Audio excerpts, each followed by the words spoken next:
Hello everyone, welcome back to the course PH 8151 Engineering Physics.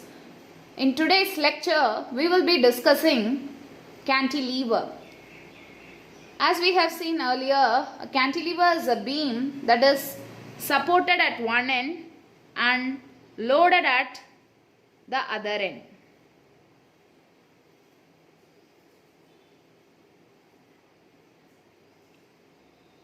A load W acts at the free end of the cantilever.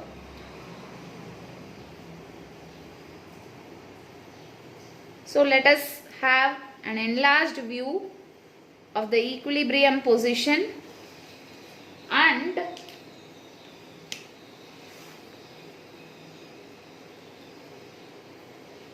unloading. There is a deflection. Let Y be the deflection at the free end.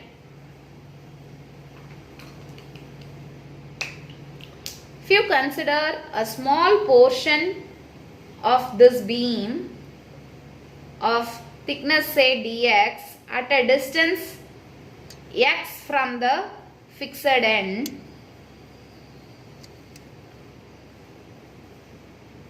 on deflection this element will subtend an angle say d theta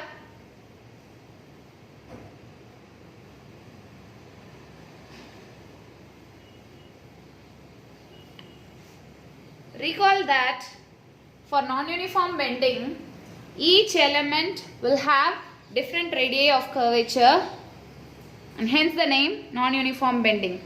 In this case, 1 by r can be taken as d theta by dx because from this diagram you have r d theta equal to dx. Hence 1 by r will be d theta by dx, and if you have to draw the tangents from this point,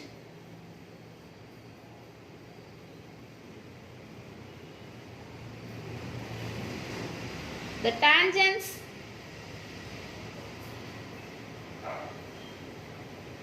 will correspond to a deflection dy.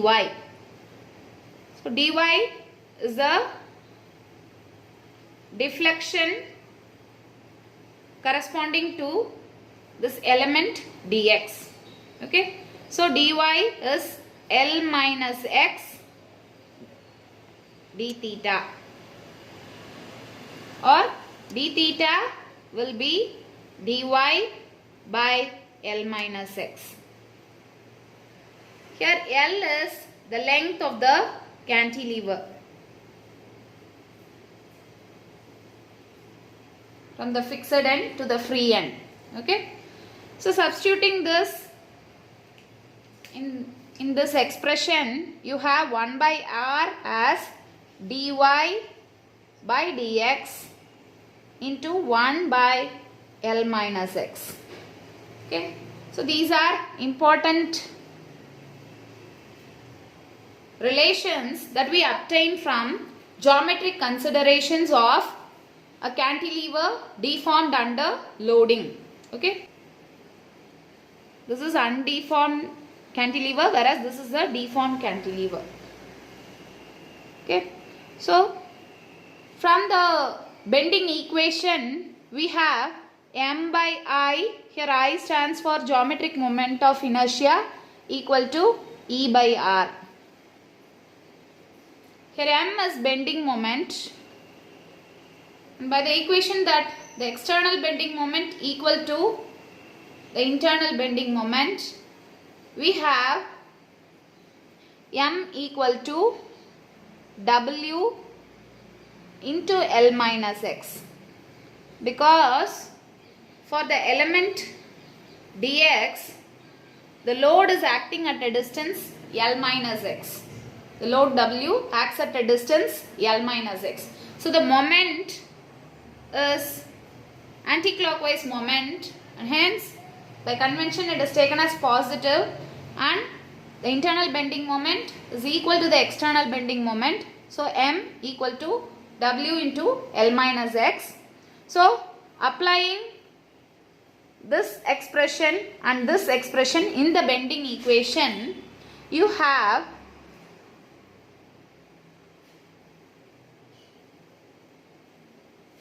dy. First let me reduce the bending equation. 1 by R equal to M by EI. So it becomes dy by dx equal to W into L minus X the whole square. This is L minus X. This is also L minus X. So L minus X the whole square by EI. Here E is Young's modulus, I is geometric moment of inertia. So now we have found that the deflection due to the small element is dy equal to W into L minus X the whole square divided by EI into dx. What about the deflection at the free end? So in order to calculate the deflection at the free end, we have to integrate from 0 to L. Okay, so let us do that. So the deflection for a cantilever at the free end would be integral 0 to L dy. That is W by EI integral 0 to L L minus X square dx. So you will have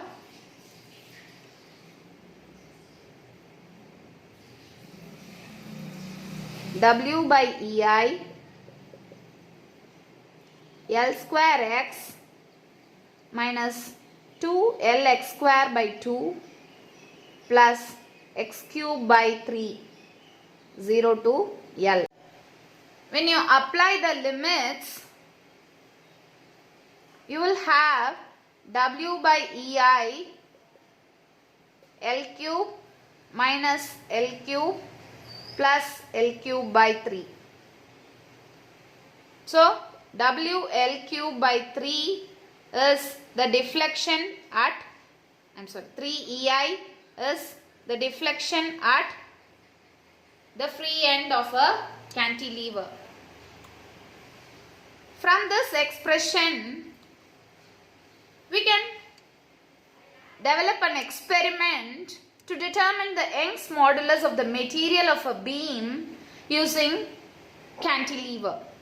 Okay, had to take the beam and fix it at one end and load it at the other end. Using a travelling microscope, you can measure the deflection Y at the free end, and by measuring the cross-sectional dimensions, if it were circular cross-section, I would be pi r power 4 by 4, whereas if it were rectangular cross-section, I would be BD cube by 12. Okay, and thus you can find the Young's modulus of the material of the beam. Uniform bending. We saw that a simply supported beam loaded at the center is said to undergo non-uniform bending. Likewise, a cantilever which is fixed at one end and loaded at the free end also undergoes non-uniform bending.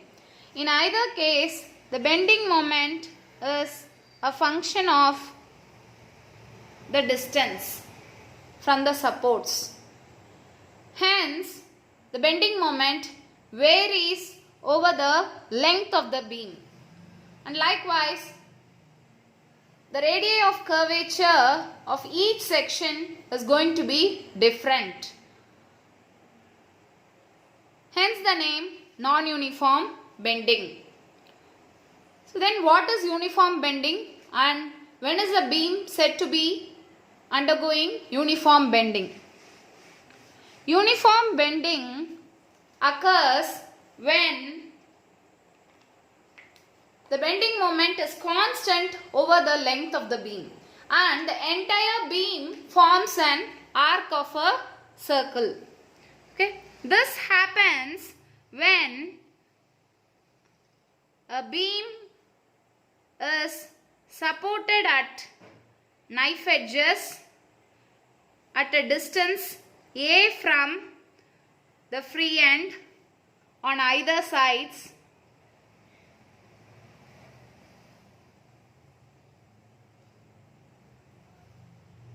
and it is loaded at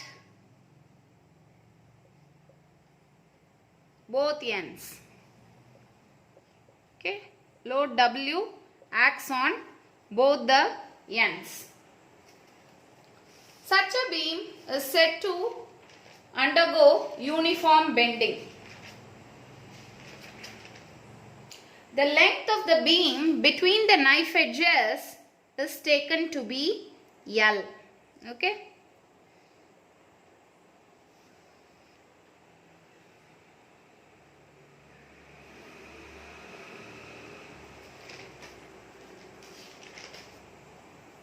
At any section, if you were to calculate the bending moment, let us consider a section over here. Let it be at a distance X from one of the knife edges. If I were to calculate the bending moment, as I told earlier, we need to draw the free body diagram.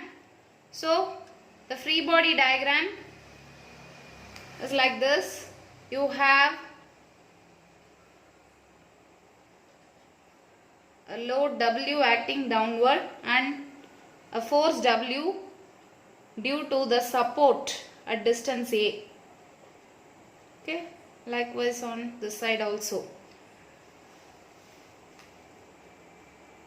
So this distance is A. The length between the two supports is L. I am considering a cross section of the beam at distance X from one of the supports.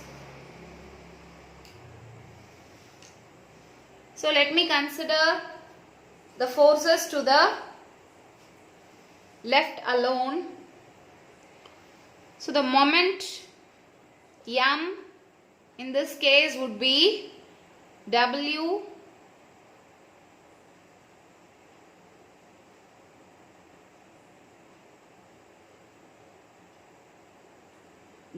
into A plus X.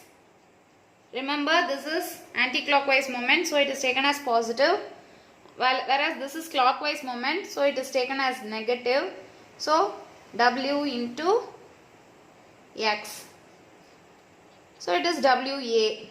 So as I told, in case of uniform bending, the bending moment is a constant. It is independent of whichever section you take. Okay. So bending moment is constant in case of uniform bending. This is one important feature of a beam subjected to uniform bending. The bending moment is constant over the length of the beam. It is independent of the whichever section we consider. Whereas in case of non-uniform bending, the bending moment varies with distance from the fixed ends. Okay. So that's why the name uniform bending.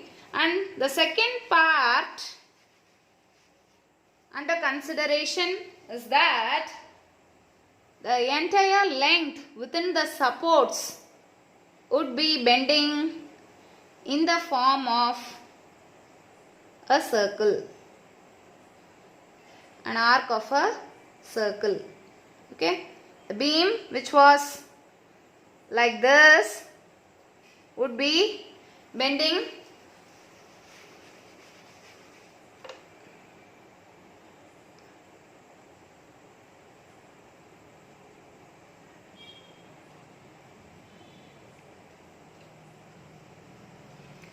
the beam which was horizontal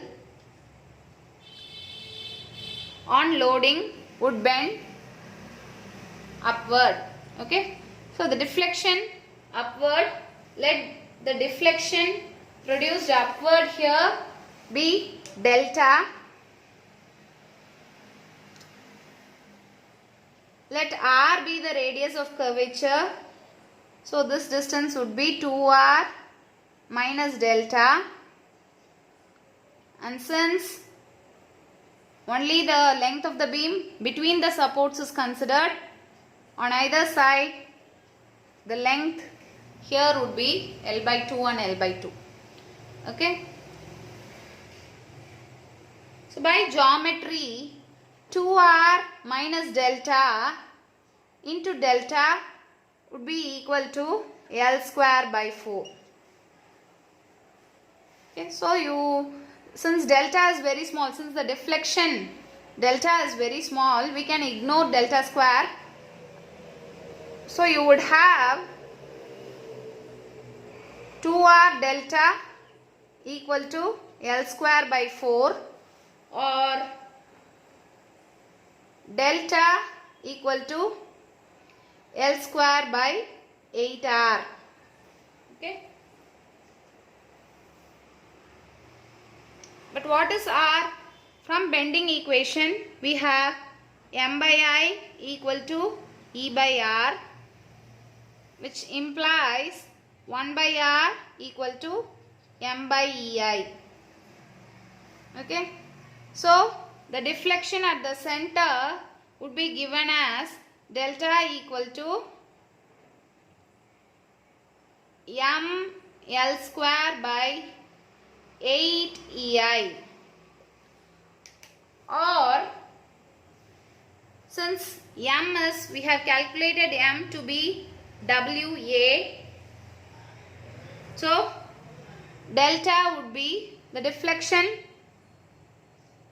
delta would be equal to WL square A by 8 EI.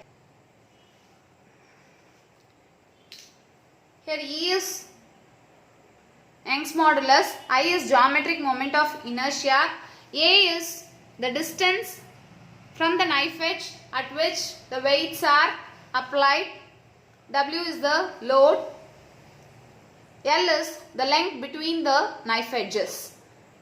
So we can devise an experiment as we discussed for a cantilever. We can also devise an experiment using uniform bending to calculate the Young's modulus of material of the beam.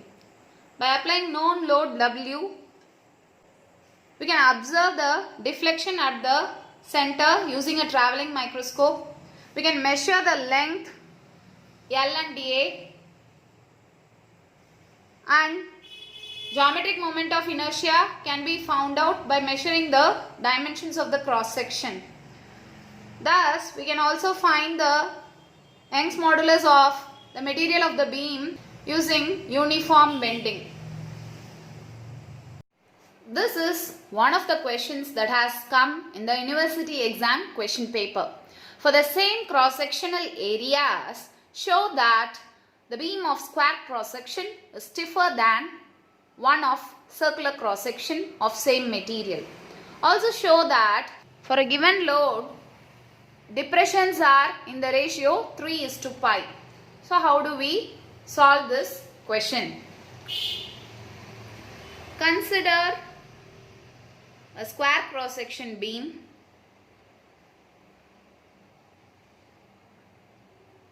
and a circular cross-section beam.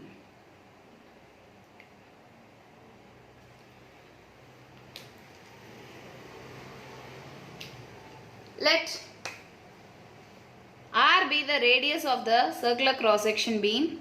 So pi r square will be the cross-sectional area. Okay. And in case of square beam, let A be the side. So A square will be the area.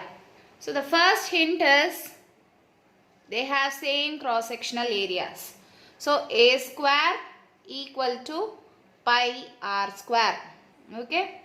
This is the first thing.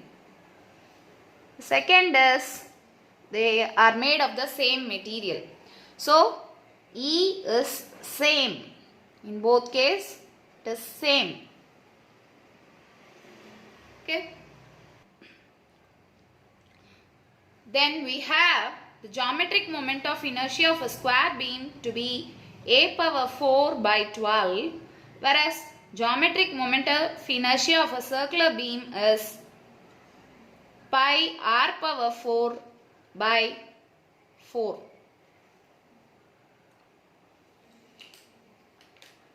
The bending equation is given as m by I equal to E by R.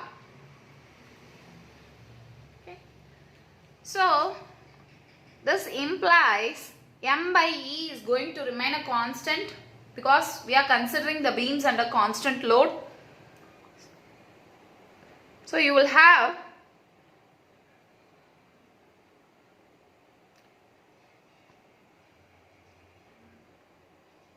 geometric moment of inertia of the square cross section by the radius of curvature of the square cross section beam equal to geometric moment of inertia of the circular cross section divided by the radius of curvature of the circular cross section. So the ratio of RC by RS would be IC by IS. And we have IC to be pi r power 4 by 4 divided by a power 4 by 12. But a square is pi r square. So, substituting that, you would have 3 by pi to be the answer. Okay. This means the radius of curvature of the circular beam is smaller than the radius of curvature of the square beam. Okay, this is our inference from this discussion, which means since the circular beam is having a smaller radius of curvature, it bends more compared to the square cross section beam. Hence, the square cross section beam is stiffer than the circular cross section beam. Okay. So, we have proved the first part of the question.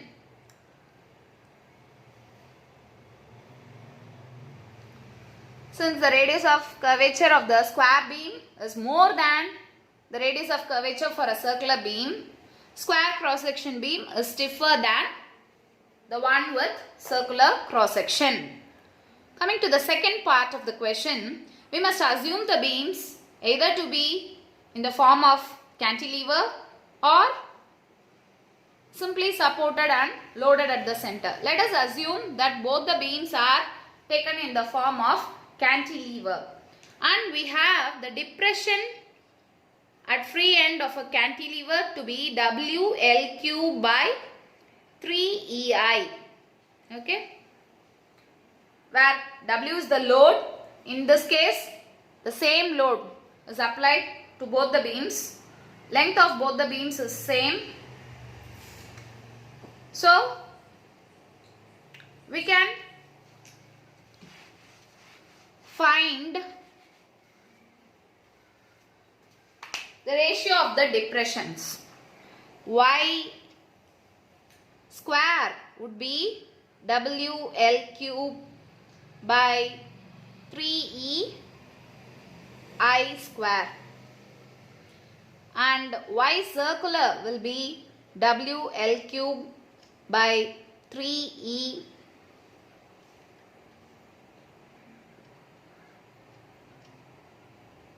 IC. Geometric moment of inertia of circular beam and geometric moment of inertia of square beam respectively. So, YS by YC would be IC by IS. So substituting for the geometric moment of inertia, for a circular cross section, the geometric moment of inertia is pi r power 4 by 4, while for a square cross section it is a power 4 by 12. Okay, you have this expression. So now use this relation, a square equal to pi r square.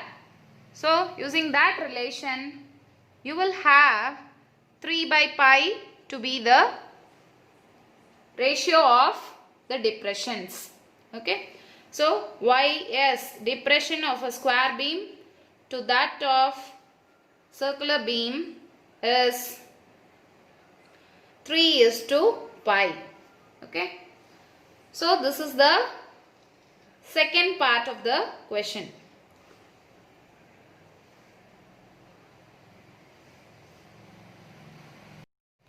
I-section girders. Recall from our discussion on the theory of bending that for a rectangular beam, the stress distribution diagram is like this. Okay, for a rectangular cross section, the stress distribution diagram looks like this.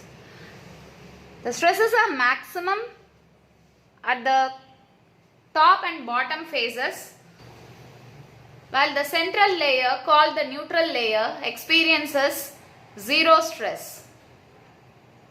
Okay, so that's why the I-shaped girders were designed with the top and bottom layers which are thick and there is material saving at the central layer.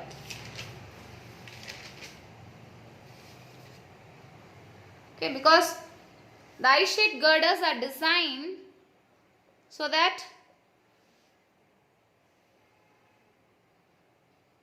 they withstand the maximum stresses at the top and bottom layers, while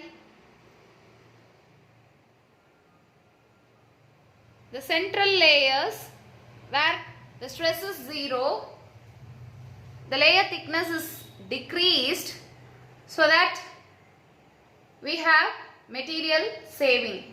Okay, the I-section girders can withstand larger loads compared to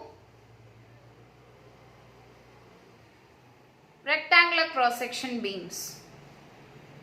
They have a higher bending moment for the same load. Hence, you can see that in many structures, the I-section girders are used. Some of the salient features of I-section girder are the top and bottom layers withstand maximum stress.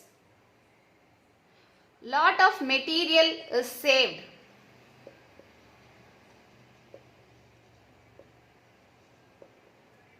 So it is economic compared to rectangular beams. High bending moment is provided.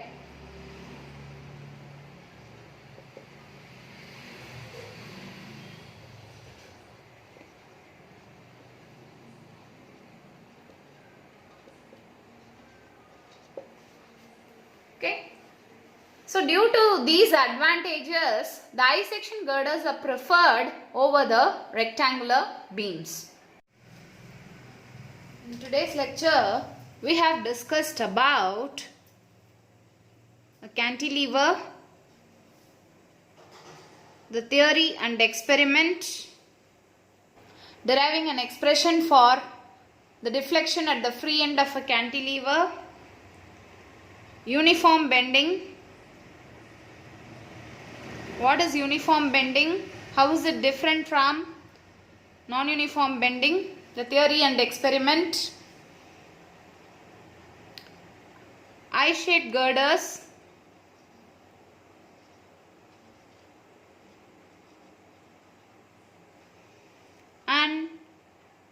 question from Anna University.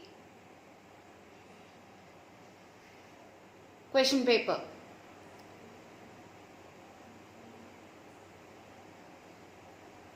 Let us continue in next class. Thank you.